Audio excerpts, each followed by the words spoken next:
So we are here at a customer's house. This is the return side of the system and it's full of water.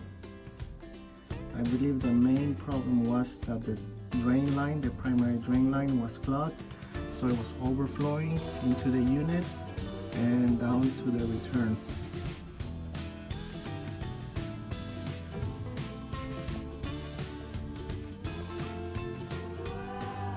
A lot of water.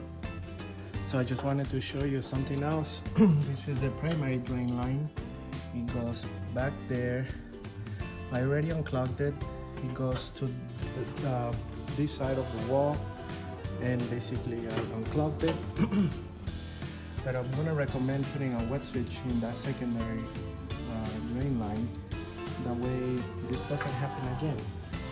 So what I did, I put a water hose from here. It goes all the way this way.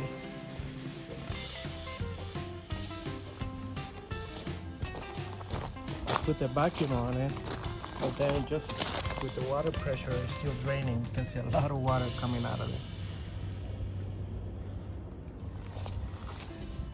Yep, and that's why it's important to always, at least once a year, do your maintenance in your air conditioning unit so you don't have these water problems.